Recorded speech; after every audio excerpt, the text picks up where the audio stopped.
പ്രതിപക്ഷ നേതാവ് വി.ഡി. സതീശൻ നയിക്കുന്ന മലയോര സമര പ്രചരണ യാത്ര അടുത്ത മാസം 1 ജില്ലയിൽ പ്രവേശിക്കുമെന്ന് അഡ്വക്കേറ്റ് ഡീൻ കുര്യാക്കോസ് എം.പി. പറഞ്ഞു. ദേവികുളം മണ്ഡലമടങ്ങുന്ന മലയോര മേഖലയിൽ ഇടതു സർക്കാർ അധികാരത്തിൽ വന്ന 2016 മുതൽ ഇതുവരെ ആശ്വാസകരമായ യാതൊരു നടപടിയും ഉണ്ടായിട്ടില്ലെന്നും എം.പി. കുറ്റപ്പെടുത്തി. ജനങ്ങളെ ഉപദ്രവിക്കുന്ന നയസമീപനമാണ് സർക്കാർ സ്വീകരിക്കുന്നത്. ഈ നാട്ടിലെ ജനങ്ങൾ ഇവിടെ ജീവിക്കേണ്ട എന്ന നിലപാടാണ് സർക്കാരിനുള്ളതെന്നും എം.പി. മൂന്നാറിൽ വ്യക്തമാക്കി.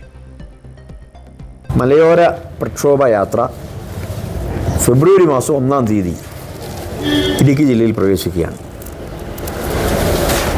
അടിമാലിയിലാണ് ആദ്യത്തെ സ്വീകരണ പോയിന്റ്. രാവിലെ 10 മണിക്ക്. നമുക്കറിയാം, ദേവികുളം ഉൾപ്പെടെയുള്ള ഈ പ്രദേശത്ത് ഇടതുപക്ഷ ഗവൺമെൻറ് അധികാരത്തിൽ വന്ന 2016 മുതൽ ഇന്ന് വരെ യാതൊരു ആശ്വാസകരമായ നടപടി ഉണ്ടായിട്ടില്ല എന്ന് മാത്രമല്ല, ജനങ്ങളെ ഉപദ്രവിക്കുന്ന നയസമീപനമാണ് ഉണ്ടായിട്ടുള്ളത്. അപ്പോൾ കാട്ടാന ശല്യവും വന്യമൃഗ വിഷയവും നാൾക്കുനാൾ വർദ്ധിച്ചു വരികയാണ്.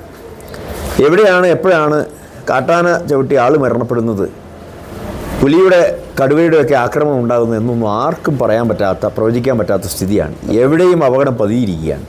ഇവിടെ വരുന്ന ടൂറിസ്റ്റുകൾക്ക് പോലും നേരാവണ്ണം ഇവിടെ സഞ്ചരിക്കാനുള്ള ഒരു സാഹചര്യമില്ല. ഭയപ്പെട്ടാണ് ആളുകൾ പോകുന്നത് പലപ്പോഴും.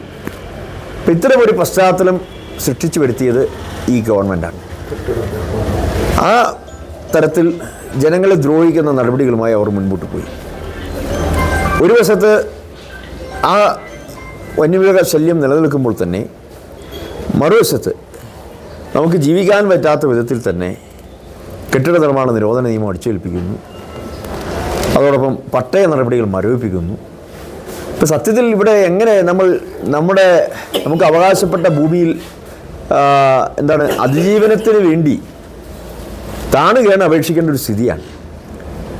പട്ടയ നടപടികളുമായി ബന്ധപ്പെട്ട് ഏതെങ്കിലും തരത്തിൽ ആശ്വാസകരമായ ഒരു സ്ഥിതി ഉണ്ടാവും എന്നുള്ളൊരു ഘട്ടത്തിലാണ് ബഹുമാനപ്പെട്ട ഹൈക്കോടതിയും അതോടൊപ്പം തന്നെ സുപ്രീം കോടതിയിൽ നിന്നും തിരിച്ചടി ഉണ്ടാകും. അത് ഈ ഗവൺമെൻറ്റിൻ്റെ പാളിച്ചയാണ്. 13 പഞ്ചായത്തുകളിൽ സമ്പൂർണ്ണമായ നിർമ്മാണ നിരോധനം അടിച്ചേൽപ്പിച്ചു. അതെല്ലാം റെഡ് സോണിൽ ഉൾക്കൊള്ളിച്ചു. ദേവികുളം നിയോജക മണ്ഡലത്തിലാണ് ബഹുഭൂരിപക്ഷം. പിന്നെ അതിനപ്പുറത്ത് ഉടുമ്പൻചോല പഞ്ചായത്തും രാജകുമാരി മാത്രമേ ഉള്ളൂ, ശാന്തംപാറ. അപ്പോൾ ഇത് അങ്ങേയറ്റം പ്രതിഷേധകരമായ ഒരു സാഹചര്യം ക്ഷണിച്ചു വരുത്തിയതാണ്.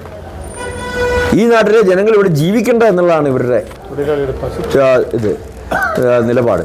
ഫെബ്രുവരി 1 തീയതി രാവിലെ അടിമാലിയിലും പിന്നീട് കട്ടപ്പനയിലും അതിനുശേഷം കുമളിയിലും 3 പ്രധാനപ്പെട്ട സ്വീകരണ കേന്ദ്രങ്ങളിൽ 10,000 വരുന്ന ജനാധിപത്യ വിശ്വാസികൾ ഒരുമിച്ച് ചേർന്ന് ഇടതു സർക്കാരിനെതിരായിട്ടുള്ള പ്രതിഷേധം രേഖപ്പെടുത്തും.